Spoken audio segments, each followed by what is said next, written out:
You know you're not going to be the president of the United States. Such negativity, Michael. So My goodness. what is your You're depressing me over here. No, I mean, listen, I would love to have seen you at the debates, but you're not even in the debates. So There's a story behind that. There's a story behind that. I want to hear it. There's a story behind that. I should have been. I want to hear it. I got shafted by the RNC. Okay, go ahead. Why aren't you at the debates? You're running for president. I should play the race card. Of course, you should have played the race card. But you got Ramaswamy up there. He's stealing your whole. Also, Tim Scott's up there too. He's black, so I couldn't play the race card. Too slow. Here's what happened. I had to get Sleepy Tim. Sleepy Tim. No, I like Tim, but he's too slow.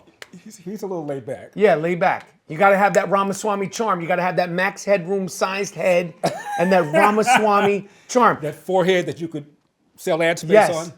on. I'm just joking. I don't think you were joking. Joking, Vivek, about the ad space. I was just Go ahead. Why aren't you in the debates? I had to get 40,000 individual donors. Check. I had to get 3 polls where I was at least 1% or better. Check, check, check.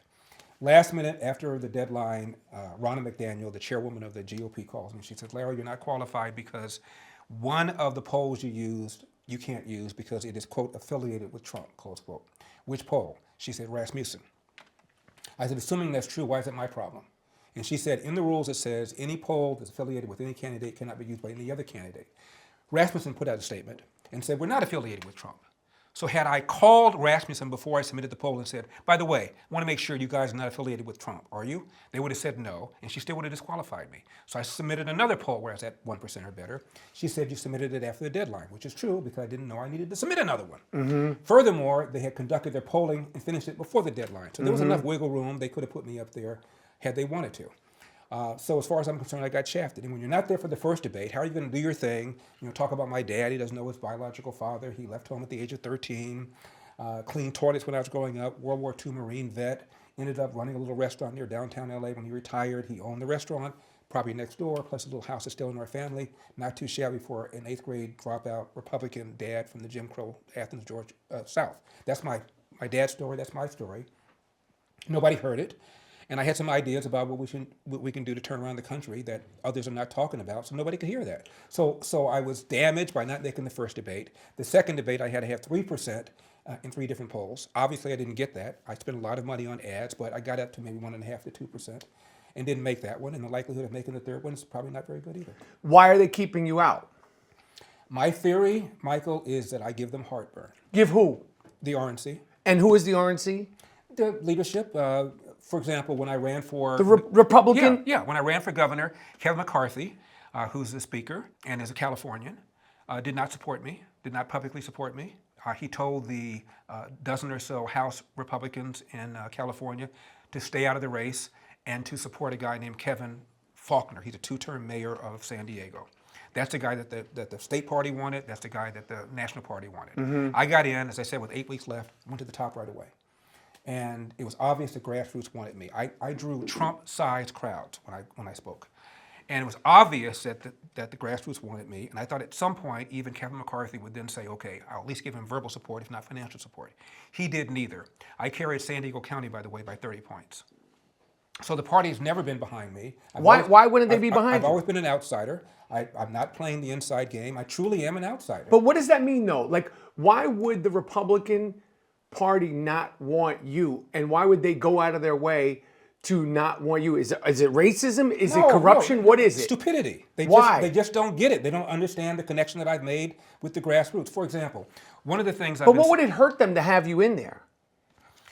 Stupidity doesn't have a logic behind it. It would have been better ratings since Donald Trump isn't there. I would have been more entertaining than the other people up there. It was just dumb.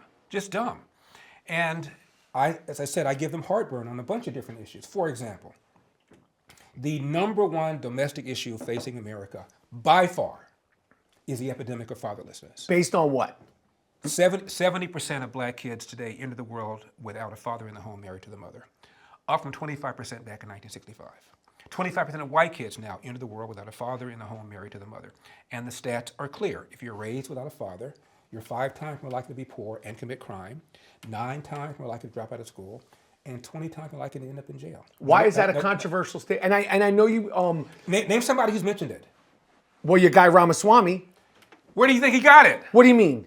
What do you mean? I've seen him many times in Iowa, many times in New Hampshire. He wasn't saying any of this until I started saying it.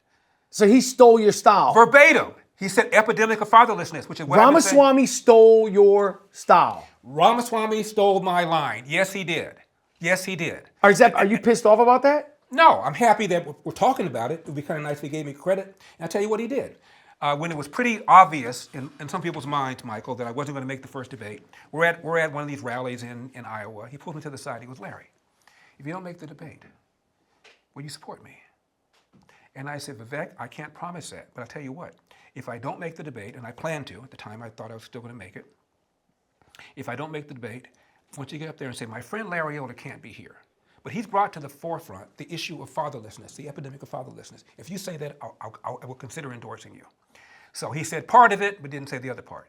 Have you spoken to him or seen him since? No. Yeah, I did see him. I saw him one time shortly after the debate at another event. He goes, oh, Larry, I didn't think you were going to be here. I said, I didn't think you were going to be here. And we had kind of an awkward conversation, but I didn't light him up. Do you light people up? You're pretty chill. I don't know. I don't know. I just defend myself. I tell the truth and just see where the chips fall where they may. Okay. Let me get back to why I think that they don't want to have me up there. I've talked about the epidemic of fatherlessness. And I've not heard any GOP leader say this. I heard Barack Obama once say it. He cited the same stats I gave you. And then Jesse Jackson told him he was talking down to black people, and he stopped saying it.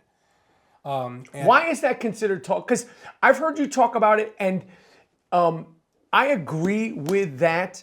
And I've heard you on Charlemagne, and I've heard you on the other one, Van Latham, and the girl. And it seems like when you bring this up to some people, and I don't like to generalize, when you bring this up to some people, when you bring this up to some black people, it's like you're smacking them in the face. Right. It's so offensive to them, as opposed to being something that like collectively should be looked at and be solved. And I don't understand that. I do. I don't either. I think it's a number of things. I think it is perceived as somehow dissing the black females who are courageously raising these men and boys by themselves. I think that they don't want to acknowledge it because they would rather focus on what they consider to be systemic racism, and they feel this is sort of blaming the victim, and it's not. As you point out, you saw my first documentary. I mentioned in 1940, 87% of blacks lived under poverty. 1960, 20 years later, that number had fallen to 47%. 40-point drop in 20 years, the greatest 20-year period of economic expansion in history for black America. Even though 1940 still had the KKK, you still had Jim Crow, you didn't have Brown versus Board of Education yet, none of that stuff happened because it was rare for a black kid to be raised without a father in the home. Also an embracement of Judeo-Christian values, a belief in entrepreneurship. Fast forward, Uncle Tom too talks about what happened to the civil rights movement after it had gone from demanding equal rights to demanding equal results, and people like Black Lives Matter began to lead the charge. On their website, they attack the nuclear family. The co-founders are trained Marxists. Marx was an atheist who didn't believe in God and didn't believe in entrepreneurship. So everything that made black people survive and thrive and grow after slavery is now under attack by the left.